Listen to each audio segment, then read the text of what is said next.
마태복음 21장 18절에서 22절 말씀 보겠습니다. 시작. 이른 아침에 성으로 들어가실 때 시장하신지라 길가에서 한 무화과 나무를 보시고 그리로 가사 잎사귀 밖에 아무것도 찾지 못하시고 나무에게 이르시되 이제부터 영원토록 내가 열매를 맺지 못하리라 하시니 무화과 나무가 곧 마른지라. 제자들이 보고 이상히 여겨 이르되 무화과 나무가 어찌하여 곧 말랐나이까. 예수께서 대답하여 이르시되 내가 진실로 너희에게 이르노니 만일 너희가 믿음이 있고 의심하지 아니하면 이 무화과 나무에게 된 이런 일만 할 뿐 아니라 이 산더러 들려 바다에 던지어지라 하여도 될 것이요 너희가 기도할 때에 무엇이든지 믿고 구하는 것은 다 받으리라 하시니라. 여기서 왜 예수님이 무화과 나무가 열매 맺지 못하니까 뿌리까지 그냥 다 말랐어요. 그러니까 이 제자들이 보기에 너무 이상한 거예요. 그래서 그 비유를 묻는 겁니다. 그러니까 예수님이 거기에 대한 대답을 뭐라고 하셨죠? 만일 너희가 믿음이 있고 의심하지 아니하면 이 무화과 나무에게 된 이런 일만 할 뿐만 아니라 이 말이에요. 뭐가 있으면 믿음이 있고 의심하지 아니하면. 예수님이 무화과 나무 저주하니까 말랐어요. 근데 나도 그 일을 한대요. 그래서 이 말씀을 가지고 기도하는 사람을 건드려 저주받으려고. 그래서 우리 그리스도인들이 다 그렇지는 않겠지만 많은 사람들이 무화과 나무 이 저주하신 뿌리까지 말린 이 역사를 저주받았다. 이걸로 마침표로 끝나. 여러분은 어떻게 알고 있었습니까? 그런데 예수님께서 마치 열매 맺지 못하는 무화과 나무를 저주해서 끝나버린 거야. 그렇게 믿는다면 우리도 어떻게 해요? 하나님의 종을 건드려 저주받으려고. 기도하는 사람을 건드려 저주받으려고. 야, 나도 저주의 권세가 있다. 이렇게 오만할 수가 있어요. 우린 피조물이라 저주할 권세가 없어요. 저주하면 나도 저주받아요. 성경에서는 원수까지 축복하래요. 그래야 그 머리 위에 하나님의 숯불을 올려놓는데, 이 말은 하나님만이 저주의 권세가 있기 때문에 너는 축복해야 돼. 그래야 내가 너를 위해서 일해. 이 말이죠. 근데 마치 이 말씀을 예수님이 명하니까 뿌리까지 말랐어. 어찌하여 말랐나이까? 제자들이 물어서 이상히 여겨서 물으니까 예수님이 너희가 믿음이 있고 의심하지 아니하면 이 무화과 나무에게 된 이런 일만 할 뿐 아니라 이 산을 들려 바다에 던지라 하여도 될 것이요 너희가 기도할 때 무엇이든지 믿고 구한 것은 다 받으리라 이러셨단 말이에요. 그러면 여기서 제일 중요한 게 뭐냐? 무화과 나무를 왜 말리셨을까? 여기서 주는 영적 의미는 무엇이길래 그 무화과 나무가 말라지는 그 역사를 이루는 이 믿음이 있고 그것을 의심하지 않으면 나도 산을 들어 바다에 던지라 해도 던질 것이요 무엇이든지 기도하고 의심하지 않고 믿으면 기도한 것이 다 받는다고 말씀을 하실까? 도대체 이 무화과 나무를 말리신 이유가 무엇일까? 이거를 생각해야 됩니다. 그래야 복음의 결말이 주어져요. 아멘. 그래서 마태복음 24장 32절에서는 무화과 나무의 비유를 배우라 그랬어요.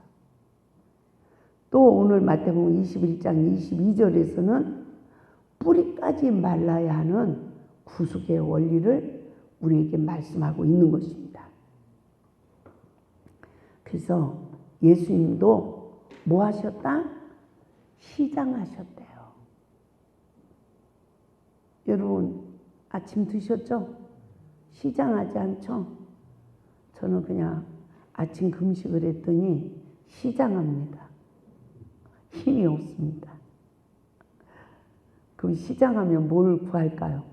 먹을 거를 구하잖아요. 예수님은 우리에게 더불어 먹재요. 더불어 먹재. 그래서 내 말이 너희 안에, 너희가 내 안에 있으면 무엇이든지 원하는 대로 구하라. 그리하면 이루리라. 이렇게 말씀하신 예수님이 여우도 굴이 있고 새도 둥지가 있지만 인자는 머리 둘 곳이 없대요. 그러니까 더불어 먹는 관계가 없다는 거예요. 네. 눈을 감으면 간첩이에요. 설교를 들을 때. 눈을 떠야 간첩이 아닙니다. 사랑은 뭘로 한대요? 눈으로 한대요. 사랑하지 않는 사람, 미운 사람 눈 마주칠 수 있어요? 들킬까봐 못 마주쳐. 자기 속이 들킬까봐 못 마주쳐요. 죄를 지면 눈을 마주쳐요? 참 힘들어요. 힘들어요. 하나님이 나를 구속의 은혜를 주셨어. 내가 너를 하얗게 했어. 그래도 사탄은 옆에서 계속 나를 정죄하기 때문에 떳떳하기가 참 힘들어요. 맞죠? 그죠? 그래서 하나님은 우리 죄를, 네 죄를 동에서 서가 먼 것 같이 내가 옮겨버렸어. 너는 내 안에서 새 피조물이야. 이래도 우리는 그게 안 믿어져. 그리고 사탄이 늘 나를 참소해요. 너 죄인이라고. 근데 우리가 언제까지 죄는 회개해야 됩니까? 네. 용서 받았어. 그러면 나는 죄를 이길 권세가 있어야 되는 거예요. 그래서 경각심을 갖기 위해서 우리는 되풀이해서 뭘 생각하는 거예요? 용서받은 죄를 생각하는 거예요. 뭐 하기 위해서? 거기에 대한 그 부분, 내 약함을 치고 들어올 이 원수마귀, 더러운 귀신의 영들을 경계하기 위해서. 아멘. 왜? 그걸 또 놓치고 있으면 언제 마귀가 나를 삼켜버릴지 모르기 때문이에요. 그래서 그렇게 경각심을 가지고 있어 깨어서 기도해도 넘어진다, 안 넘어진다? 넘어져요. 왜? 시장할 때가 있거든. 예수님은 우리를 더불어 먹기 위해서 말씀을 표현하신 것입니다. 그래서 마태복음 21장 18절에 이른 아침에 성으로 들어가실 때 시장하신지라. 시장한 영적 상태를 말씀하고 있어요. 아침에 성으로 들어오는 영적 시기를 깨달아 봅시다. 예수님이 이른 아침에 성으로 들어오실 때 시장하셨다고 합니다. 하나님이 선택한 백성들의 심령 상태를 비유하신 거예요. 아멘. 마태복음 3장 30절에서 볼지어다 내가 문 밖에 서서 두드리노니 누구든지 내 음성을 듣고 문을 열면 내가 그에게로 들어가 그와 더불어 먹고 그는 나와 더불어 먹으리라. 이 말씀의 영적 상태를 이른 아침에 성으로 들어가는 것으로 비유해서 말씀하신 것입니다.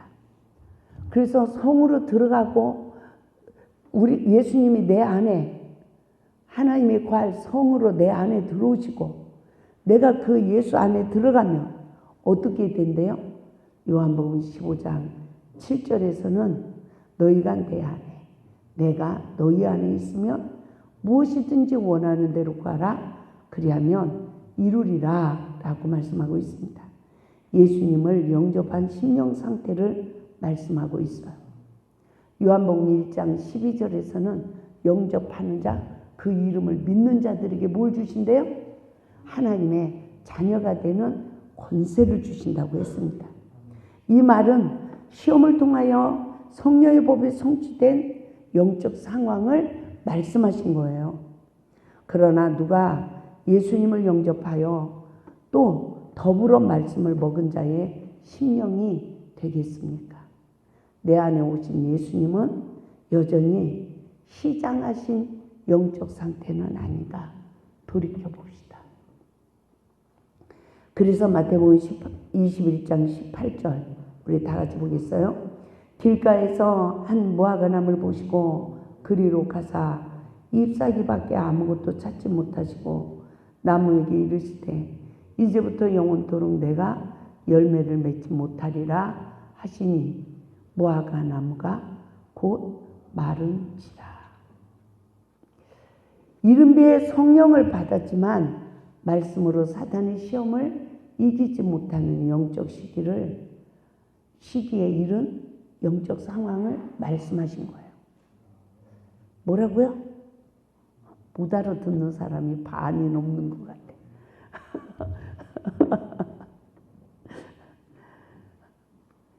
내가 성령으로 거듭났어요. 근데 아직 내 안에 말씀이 없어. 말씀이 없어서 시험이 오면 말씀으로 못 이겨. 그러니까 내 안에 들어와 보시지만 예수님이 더불어 먹을 수 있어요? 없어요? 없어. 부부관계도 마찬가지야. 서로가 사랑의 공유가 형성이 안 됐어. 그러면 배가 불러요. 날마다 목이 말라요.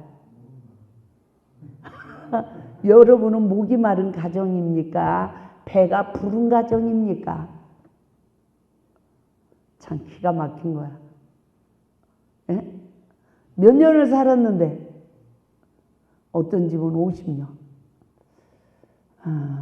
저는 몇 년이야?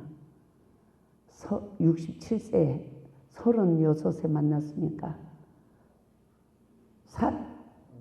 41년? 아니 31년?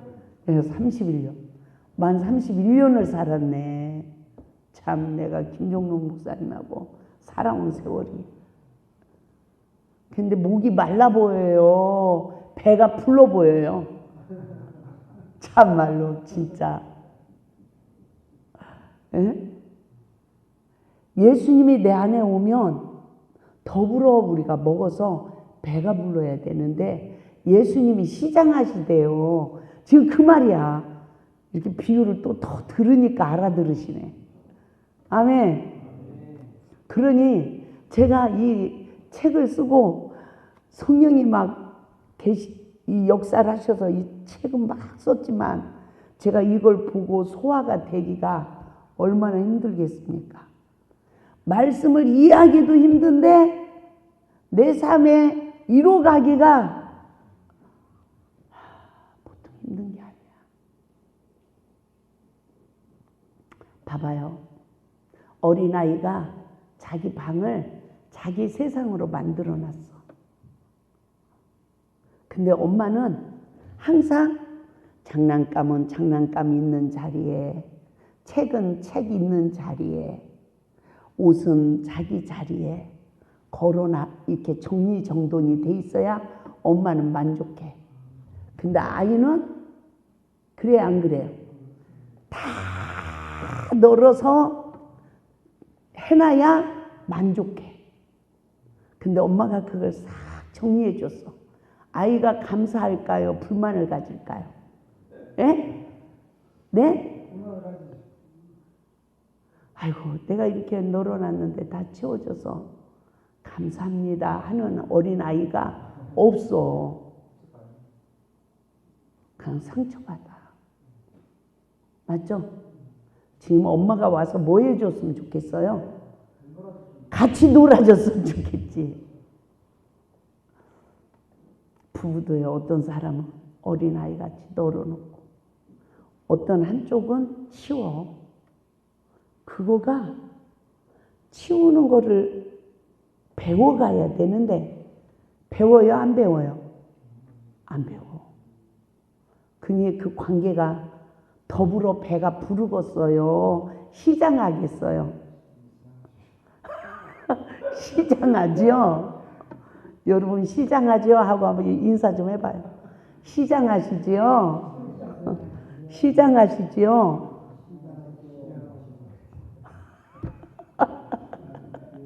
지금 예수님이 무화과나무를 보고 시장하신다고 하는 거예요. 우리를 보고.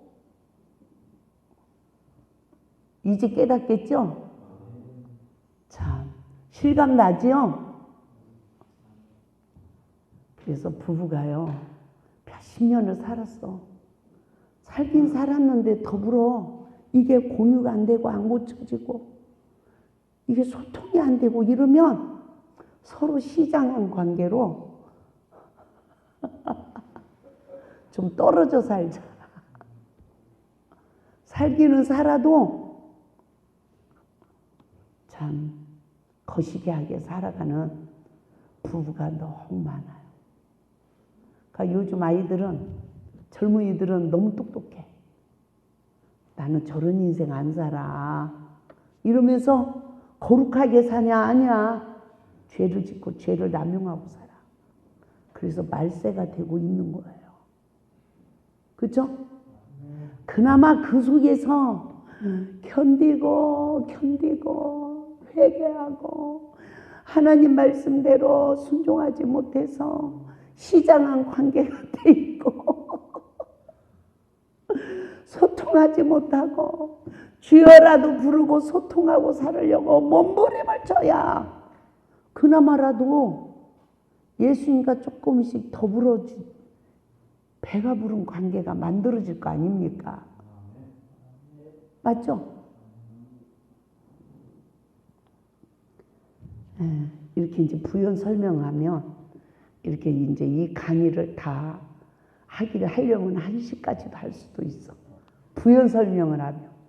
이 강의를 그대로 읽어 나가면 한 3, 40분에 맞춰질 강의가. 그런데 못 깨달아. 그렇게 나가면 깨닫는 사람은 아주 소수야. 맞죠? 말씀을 사모하고 막 이래가지고 그 경지에 딱 이런 사람은 한마디를 딱 해도 그게 양식이 된단 말이에요. 근데 그러지 않은 사람은 방언하는 것 같아. 몰라. 그래서 선악을 아는 일에 사단의 포로가 돼요. 자기 죄도 못 보고 상대방 허물만 보고 정죄하는 삶으로 원망하고 불평하고 그런 교만한 우리를 낮추시는 말씀이에요. 뭐가? 뿌리까지 말라야 돼야 된다는 게. 내 모든 육체의 소욕의 죄가 말라져야 된다는 것을 오늘 예수님이 무화과나무 비유를 하신 거예요. 그래서 마태복음 24장 32절에서는 무화과나무 비유를 배우라. 싹이 잎이 나고 싹이 나고 꽃이 펴 열매를 맺는 여름이 가까워진다는 것을 말씀하고 있는 것입니다. 그래서 왜 예수님이 이렇게 비유로 말씀하십니까? 천국 가는 길 좀 성경에 다 열어가지고 쫙 써놨으면 모든 사람이 다 구원을 받을 텐데요. 왜 이렇게 해놓으셨어요? 그리고 저도 이렇게 깨닫기가 힘들고요. 이거를 소화해가지고 설교를 하기도 너무 힘들어요. 내 삶에 적용하기도 너무 힘들어요, 하나님. 그리고 제가 얼마나 울었나 몰라. 왜 그러셨어요? 왜?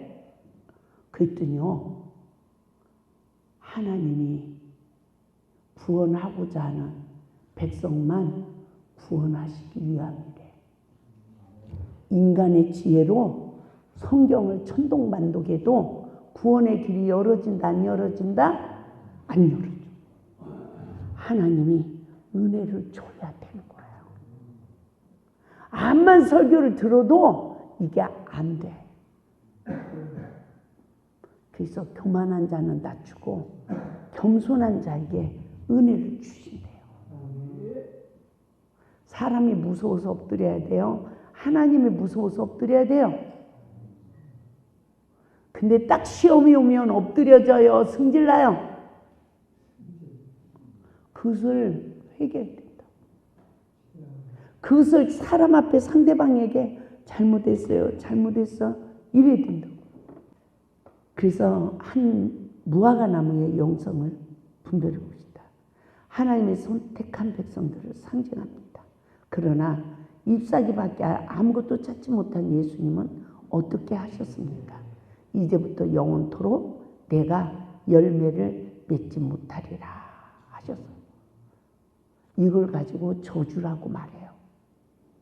근데 우리는 열매 맺지 못하는 무화과 나무는 어떤 열매를 맺죠?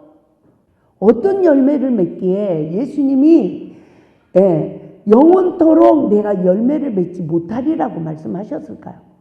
이거는 너무 중요해요. 내가 남을 정죄하면 정죄의 열매가 맺혀지고요. 내가 간음죄를 지면 간음죄의 열매가 맺혀지고요. 혈기를 내면 혈기의 열매가 맺혀져. 그래서 그것을 말리우시는 하나님이에요. 예수님의 사역은 율법으로 내 죄를 보게 하시고 날마다 회개하여 예수님이 날마다 회개하는 우리의 죄를 십자가에서 이루셨어. 물과 피를 다 쏟으시고 우리에게 새 생명을 주게 하여 더러운 죄악의 열매를 다시는 맺지 못하게 하시게 하여 말리우신다고요. 지금 그 말씀이에요. 이거는 정말 저도 하나님이 일깨워서 책을 쓰게 했으니까 아는 거지 내가 이걸 어떻게 알겠어. 어려서부터 들은 말씀은 예수님이 무화과 나무 저주하셨어. 이러니까 신학교 다닐 때도 기도하는 사람 건들지 마. 저주받아. 나한테도 하나님 자녀의 권세가 있으니까 나한테도 저주의 권한이 있어. 다른 사람 다 그렇게 되면 구제불능이다. 이거는 완전히 마귀의 함정이에요. 사단의 앞잡이를 만드는 거예요. 누가 먼저 말라져야 돼요? 죄악의 모든 비판 판단하는 열매 맺는 이런 모든 죄성이 성령의 법으로 내가 예수와 함께 더불어 날마다 죽어서 말라져야 돼.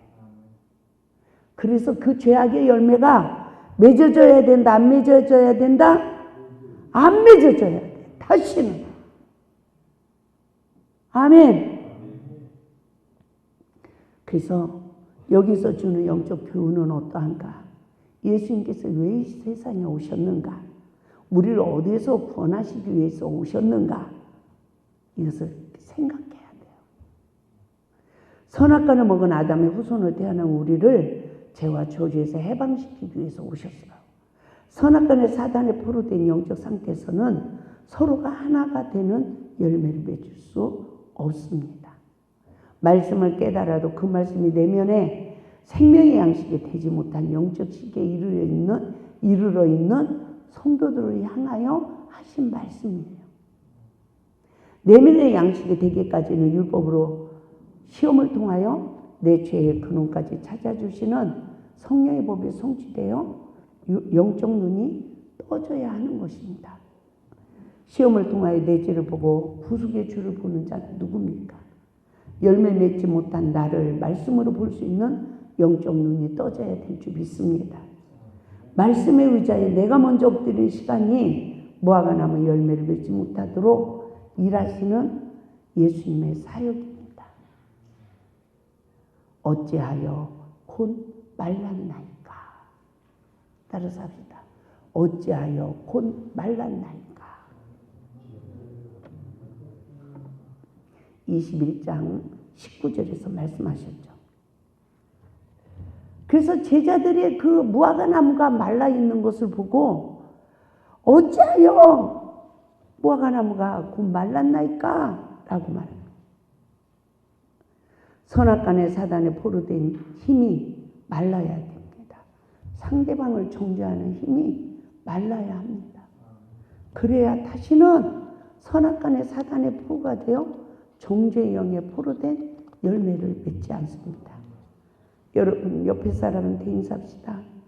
당신은 말랐나이까? 당신은 말랐나이까? 네. 또 대답 물어봅시다. 대답을 해야지. 물었으니까. 뭐라고 대답해야 되죠? 건드려 봐야 합니다. 따라서 해봐요. 건드려 봐야 합니다. 내가 나를 몰라요. 시험이 와봐야 알아요. 남편이 꾹 나를 찔러봐야 내 영적 현주소를 알더라고. 내가 저번에는 더 큰 시험이 와도 할렐루야라가로 이기고 내 마음에 요만큼 악의 모양도 없이 천국을 소유했는데 오늘은 말 한마디에 꼬꾸라져 갖고 내가 울고 있어. 이렇다면 육체의 소욕이 말랐어요? 안 말랐어요? 안 마른 거야. 밭고랑을 열심히 메고 갔어. 거기에는 바라고 풀도 있고 엉겅퀴도 있고 가시덤불도 있고 콩을 심어놨는데 이런 잡동생이가 다 났네. 어떤 데는 질경이도 있고 또 맛있는 돈나물도 나 있어. 그거를 열심히 다 뽑았어. 근데 어떻게 될까? 뒤돌아보니까 권 집사님 그렇게 열심히 밭을 맸는데 한 열흘 있다 가보니까 권 집사님 어때? 이야 또 났어. 바라구들이 이번에는 아주 그냥 씨가 땅속에 묻어있던 걸 파놨더니 얘네들이 내 세상이다 이러고서는 아주 그냥 쫙 났어. 내가 여기서 밭을 매보니까 알겠더라고요. 가지고 그 바라구를 또 다 매놓으니까 그 다음 시기에 나는 풀들이 또 할렐루야 하고 다 나. 야 따라서 하다. 씨 종자를 말려야 된다.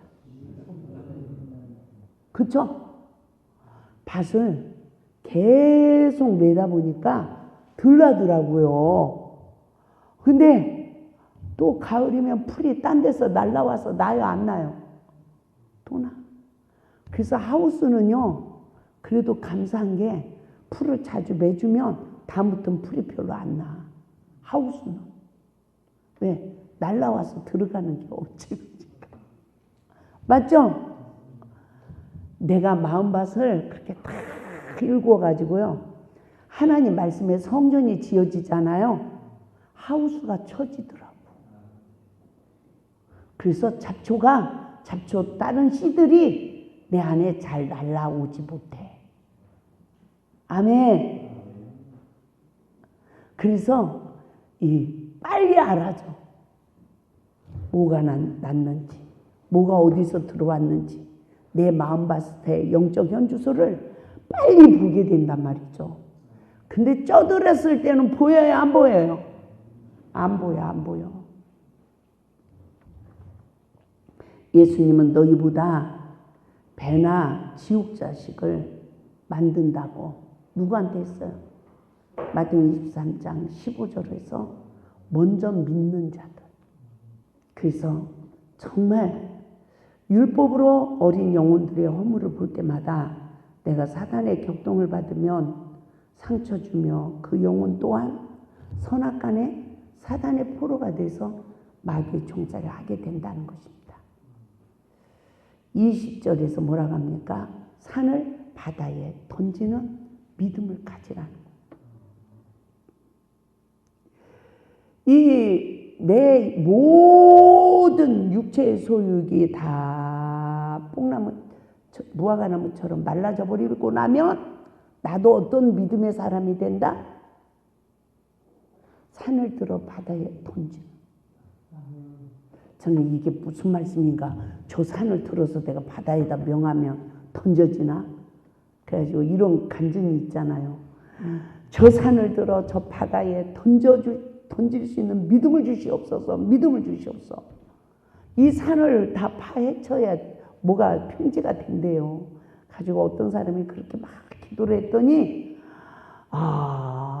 산주인이 이 흙을 다 파가더래. 포크리를 대가지고. 가지고 응답을 받았대. 내가 이런 말은 들었어요. 간증 얘기를 하는 거 부흥 강사님들이. 근데 그게 아니라 시험이 오는 산. 아멘. 나에게 저 산만한 큰 시험이 와도 이 시험을 이길 수 있는 믿음이 누구에게 주어진다? 나에게 주어진다는 거예요. 그래서 이 산더러 들려 바다에 던지는 믿음은 모든 시험을 이기는 믿음이에요. 그래야 성경에 이긴 자에게 주어지는 권세가 주어지는 것입니다. 그래서 이 믿음의 역사는 누구에게 이루어진다고 했습니까? 시험을 통하여 자신을 부인하는 자에게. 아멘. 누가 잘못했어요? 내가 잘못했어요. 옛날에는 제가 시험이 딱 오면 아이고 못 살겠네. 야, 그 수준이 될 때 있었어. 그냥 무턱대고 못 살겠네. 이러고 상대방만 정죄했어. 그런데 성령의 법으로 나를 보는 은혜를 입으니까 이제 보여. 나는 20%, 저 상대자는 80%. 근데 나보고 엎드리래. 왜 나보고만 엎드리라고 해요, 하나님? 저 사람도 엎드려야지. 이랬거든요. 근데 하나님은, 성경은 더러운 그릇은 더러운 대로, 깨끗한 그릇은 깨끗하게 하신대. 그러니까 하나님 관계에서는 누가 문제예요? 내 20%가 문제인 거야. 악의 모양이 내가 문제인 거예요. 아멘? 저 따라서 하나님은 은혜 주셔야 회개할 수 있다. 근데 또 놀라운 사실은 내가 먼저 미랄이 되어 썩어지면 열매를 맺는데, 그러니까 상대방이 변화가 안 된 건 누가 안 썩어져서 그렇다? 내가 덜 썩어서 그렇다. 아멘? 그래서 어떠한 누구도 정죄하지 말 것을, 하지 말아야 될 것을 말씀하고 있습니다. 그러므로 열매 맺지 못한 입만 무성한 자신의 사망의 실존을 발견하고 철저히 자기를 부인하여, 이거는 나를, 말씀에 의지하여 나를 먼저 낮추어서, 이 말이죠. 나의 모든 죄성을 먼저 십자가에 못 박고 원망하고 있는 그들에게까지도 내가 먼저 엎드리라는 거죠. 그래서 십자가의 구속의 은혜를 입어야만이 모든 시험을 이길 수 있는 믿음의 역사가, 따라서 합시다, 나에게도 나타난다. 아멘. 기도의 응답의 영적 상황을 분별해 봅시다. 오늘 21절에 기도할 때 무엇이든지 믿고 구하는 것은 다 뭐하리라? 받으리라. 예수님을 영접한 자는 십자가에서 마귀가 멸해 줬어요. 그래서 날마다 십자가의 구속의 은혜로 우리가 죄와 저주에서 해방을 받았어요. 그러면 십자가의 죽음으로만이 율법이 내면의 생명의 양식이 되는 것입니다. 말씀을 먹은 자의 권세가 나타나는 것이에요. 말씀을 먹은 자는 시험을 이기는 자입니다. 이와 같은 영적 시기에 기도하는 기도에 하나님은 따라서 합시다. 일하시고 역사하신다. 할렐루야. 그 선악간의 사단의 포로가 된 자가 아니라 성령의 권능의 힘이 임하는 영적 시기에 이른다는 것입니다. 그래서 나는 무엇을 보고 무엇으로 충만한지 돌이켜 믿음의 기도를 드릴 수 있도록 말씀에 의지하여 내가 잘못했어요 하고 상대방에게 엎드리는 은혜, 자기를 낮추는 은혜, 이 은혜가 우리에게 주어져야 십자가를 지고 주님을 따르는 능력이 주어진다는 것입니다. 우리 마태복음 24장 32절에서 34절 시작. 무화과나무 비유를 배우라. 그 가지가 연하여지고 잎사귀를 내면 여름이 가까운 줄 아나니. 33절. 이와 같이 너희도 이 모든 일을 보거든 인자가 가까이 곧 문 앞에 이른 줄 알라. 누구에게 그 가지가 연하여지고 잎사귀를 내는 영적 시기에 이른다고 했습니까? 율법으로 남을 정죄하고 내가 늘 사단의 격동을 받고 있는 영적 상황을 스가랴서 3장에서도 여호수아에게 하나님이 보여준 거예요. 그러면 지금 첫사랑 회복 말씀을 듣는 저와 여러분은 마귀가 나를 이기는 게 보여져요? 안 보여져요? 보여줘야 돼. 보는 눈이 떠져야 돼. 아이고 마귀가 오늘 나 이겼네. 그럼 내가 뭐 해서? 이런 부분에 내가 아직 치유받지 못해서 말씀에 불순종해서 이걸 깨닫는 이 은혜가 계속 와야 돼. 아멘. 나는 우리 권 집사님을 보면 참 재밌어요. 처음에는 첫사랑 회복 말씀 거짓말이야. 왜 내가 잘못했어? 니네들이 잘못했지. 이러면서 막 축구공을 차더라고. 그러더니 지금은 첫사랑 회복 말씀만 진짜래. 이 말씀만 진짜래요. 다른 목사님이 오셔서 설교해도 그거는 이렇게 좀 보충 설교에 불과해. 이 말씀이 원조래요, 원조. 그러더니 전도의 능력이 임했잖아요. 난 깜짝 놀랐어요. 진짜 어떻게 해. 도도하게 생긴 사람이 전도지를 안 받으니까 우리가 이 기도를 하고 가지고 온 전도지입니다. 다 그러더니 당신 인생에 분명히 어려운 큰 일이 올 겁니다. 그때 꼭 이 원장님에게 상담을 하세요. 그래야 당신은 살 길이 열립니다. 버리지 말고 꼭 놔두세요.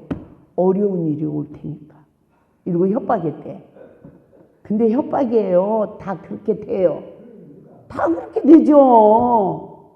맞죠?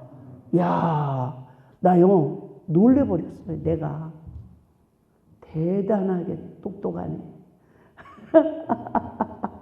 근데 우리가 갈팡해요, 안 해요? 해요. 금방 그랬다 믿음 없는 사람인데. 그리고 원망부터. 저도 그래요. 예?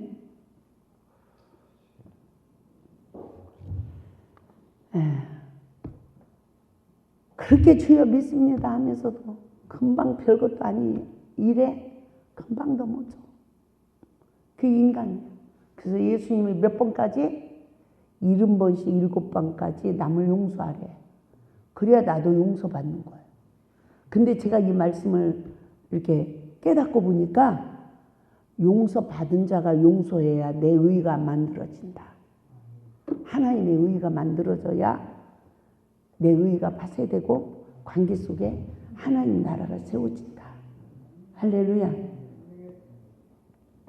그래서 누구에게 그 가지가 연하여지고 잎사귀를 내는 영적 시기에 이른다고 했습니까? 율법의 저주 아래 있는 내 자신을 발견할 때마다 뭐하자? 철저히 내가 잘못해서 원망들만 관계를 다 엎드려야 나를 지배하는 사단은 멸해지고 나는 내 모든 죄를 대속해 주시고 십자가를 지신 예수 그리스도로 말미암아 나는 진리로 자유해지는 역사가 이루어진다는 것입니다. 그 시간은 마르는 시간이에요. 십자가의 죽음은 마귀는 멸해지고 나는 죄와 저주에서 해방을 받는 시간이에요. 그 시간은 진리로 자유해지는 시간이에요. 이와 같이 성령의 법으로 십자가의 구속의 은혜를 입는 자만이 율법이 내면의 생명의 양식이 되는 거예요. 그 시간은 십자가에서 율법의 생명의 힘이 완전히 마르는 시간이다. 남을 정죄하고 남의 말을 하고 원망하고 내면의 악의 모양까지 십자가에 못 박아서 깨끗한 그리스도인 영적 시기가 돼야 말씀에 순복하는 삶으로 내 안에 하나님이 거할 마음의 성전을 짓는데요.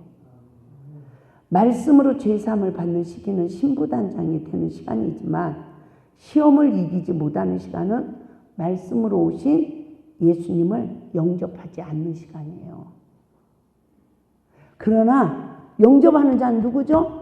내가 잘못했습니다 하고 사람 앞에 하나님 앞에 엎드린 자는 예수님을 영접하는 자예요.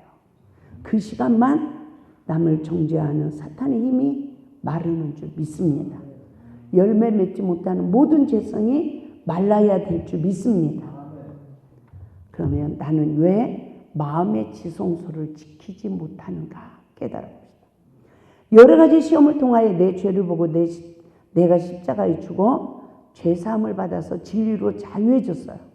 그러나 또다시 무화과 나무 열매를 맺는 영적 상태로 이른다면 하나님은 또다시 거짓 영의 포로가 되어 고난을 받게 하실 줄 믿습니다. 그 이유는 다시는 무화과 열매를 맺지 않게 하시기 위함이에요. 거짓 영의 포로가 되어 마음의 고뇌를 겪는 시간은 육체의 고난이 따릅니다. 하나님 잘못했어요. 나를 구원하시고 거짓 영에서 나를 해방시키소서라고 간구를 드려도 율법의 생명의 힘이 메마를 때까지 하나님은 우리를 버려두신다. 사람이요, 남자 여자는 전화 통화를 하면서 죄는 안 졌어. 전화 통화를 하면서 이상한 음란의 영의 기류가 흐르는 관계가 있어요, 없어요? 있어요, 없어요? 여러분 다 거룩해서 없어요? 그럼 통화를 해야 돼요, 안 해야 돼요? 안 해야 돼. 근데 그런 사람하고만 통화해. 우리가 마음의 문을 열고 나는 하나님하고만 소통하고 관계 질서 안에서만 소통해야지. 거기서 조금 벗어나서 그거는 다 따라서 다 거짓 영들이 역사한다. 생명이 역사하는 관계가 아니더라는 거죠. 근데 많은 사람들이 그걸 알아요, 몰라요? 몰라. 그럼 따라서 다 마귀가 발목 잡고 부자 앞으로 못 나가게 한다. 그렇게 그걸 그냥 아무렇지 않게 의식하고 이렇게 생활하면 우리가 정말 하나님 보좌 앞에 안 나가요. 내가 무슨 죄를 졌나? 우리가 이러지만 아니. 그래서 로마서 1장 21절에서 우리 26절 말씀 다시 한번 보겠습니다. 시작. 하나님을 알되 하나님을 영화롭게도 아니하며 감사하지도 아니하고 오히려 그 생각이 허망해지며 미련한 마음이 어두워졌나니 스스로 지혜있다 하나 어리석게 되어 썩어지지 아니하는 하나님의 영광을 썩어질 사람과 새와 짐승과 기어다니는 동물 모양의 우상으로 바꾸었느니라. 그러므로 하나님께서 그들을 마음의 정욕대로 더러움에 내버려 두사 그들의 몸을 서로 욕되게 하셨으니 이는 그들이 하나님의 진리를 거짓 것으로 바꾸어 피조물을 조물주보다 더 경배하고 섬깁니다. 주는 곧 영원히 찬송할 이시로다. 아멘. 하나님이 우리를 말씀으로 거듭나게 했어요. 그랬는데 그러니까 21절 말씀처럼 하나님을 알게 됐어. 하나님을 알았어. 근데 하나님을 영화롭게도 아니하며 감사하지도 아니하고 오히려 그 생각에 허망해졌어. 미련한 마음이 어두워졌어. 근데 스스로 지혜 있다 하나 어리석게 됐어요. 그래서 주인이 바꿔줘.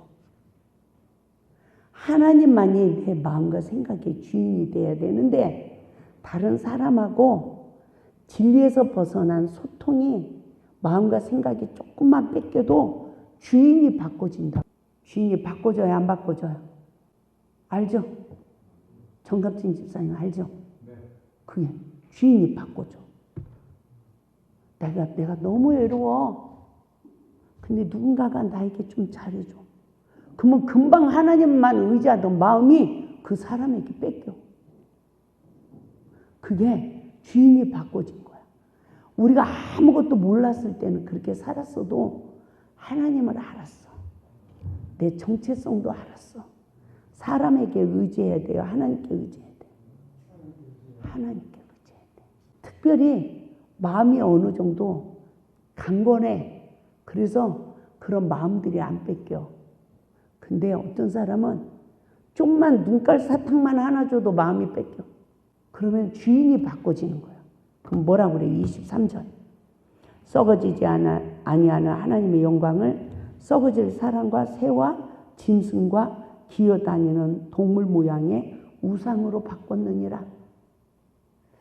그 사람의 형상을 입은 이 더러운 이 사단의 정체성들이 내 안에 주인이 돼버린다는 거예요.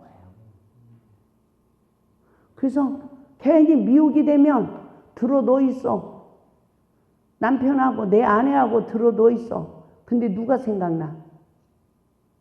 과거의 갑돌이 갑순이도 생각날 수도 있고 현재 나한테 달콤한 말 한마디 해준 그 사람이 생각이 나. 그러면 주인이 바꿔진 거예요. 하나님은 질서정연하신 분이야. 그 하나님이 내 안에 있으면 남편 외에 아내 외에 더 이상 것들이 생각이 나야 돼? 안 나야 돼요? 안 나야 되는 거예요. 안 나야 되는 거예요. 이게 귀신은요 더러운 거 인격이 없어. 그래가지고요 남자가 잘생기고 여자가 잘생기고 그게 문제가 아니야. 마음의 문을 조금만 열고 소통하면 못생긴 남자도 내 안에 들어오고 못생긴 여자도 들어와. 근데 많은 사람들이 그거를 모르고 살죠. 하나님 말씀으로 거듭난 자만 세미한 것들이 움직이는 귀신의 정체성을 찾아낼 수가 있는 거예요. 맞죠? 저는 그때에 하나님께 내 내면을 보게 하시고 회개한 내용입니다. 슬픈 일입니다. 그토록 무서운 시험을 통과하여 십자가의 구속의 은혜를 입었음에도 불구하고 우리는 또다시 하나님의 은혜의 통로가 되지 못하고 뭐가 되지 못하고 하나님의 생명의 도구로 쓰임받지 못하는 거예요. 그래서 하나님의 은혜의 통로가 되지 못하고 사단의 시험을 이기지 못하여 사망의 버려둠을 당할 수 있다 없다? 있다는 거예요. 봐봐요. 하나님이 우리 죄를 과거, 현재, 미래 죄를 다 용서하셨어 이래. 근데 하나님이 어두워진 마음대로 회개의 은혜를 주지 않고 버려둔 자가 있어. 그러면 용서 받은 거예요? 못 받은 거예요? 못 받은 거예요. 그래서 은혜를 구해야 되는 거예요. 그러니까 설교를 잘해야 돼. 근데 하나님이 나에게 회개의 영을 부어줬어. 그래서 회개를 하게 해줬어. 그러면 다시는 그 허망된 마음이 또 들어와야 돼? 안 들어와야 돼요? 안 들어와야 돼. 근데 또 들어와요? 안 들어와요? 들어와요. 그래서 들어왔는데 회개를 못하고 있어. 그 마귀한테 잡혀져 있어. 그런 상태가 사단의 시험을 이기지 못하여 사망에 버려둠을 당했다. 이렇게 말하는 거예요. 그 시간은 우리 마음에 안식해야 돼요? 고뇌가 따라야 돼요? 탄식의 고뇌가 따라야 되는 거예요.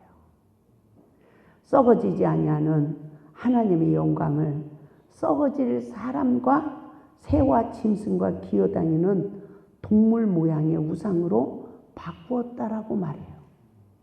아멘? 나의 영적 상태를 돌이켜봅시다. 정죄함이 이루어진 거룩함에 성취됐는가? 정결한 신부 단장이 되었는가? 내가 거룩한 신부가 되었는가? 나의 영적 상태를 보고 우리 기도합시다. 따라서 합니다. 주님, 저는 아직 이르지 못했습니다. 내면의 욕구가 나를 사로잡아 오는 것을 보고 탄식합니다. 그러나 내면의 욕구가 나를 사로잡아 오는 것을 보는 나의 마음은 하나님의 법을 따르기로 결단하고 간구합니다. 하나님의 영을 쫓아 그의 나라와 그의 의를 간구하는 믿음의 결단을 합니다. 예수님, 구원하소서. 성령님, 회개의 영을 부어주소서. 얼마나 어리석음이라는 것을 알고 있습니다. 그러나 여전히 내면의 욕구에 목마름이 옵니다. 나의 귀에 나의 삶의 허무한 소리, 내면에 부르짖어 여전히 외적 생활의 불편한 소리가 나를 사로잡아 내 영혼이 혼돈 속에서 방황하고 있습니다. 주님, 나를 구원하소서. 구원의 주를 부릅니다. 아멘. 사랑에 목마른 자는 사랑을 행하는 능력이 없어요. 하나님의 사랑을 입어서 내 안에 만족도가 넘쳐야 다른 영혼에게 사랑의 생명을 줄 수 있어요.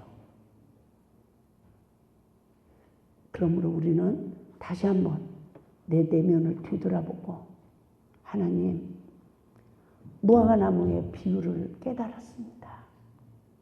이제는 생명이 아닌 것이 다 마를 때까지 회개하길 원합니다. 할렐루야. 승리하길 원합니다. 우리 이 시간에 말씀을 기억하시고 아버지 하나님, 도우소서, 역사하소서. 내가 잘못했습니다.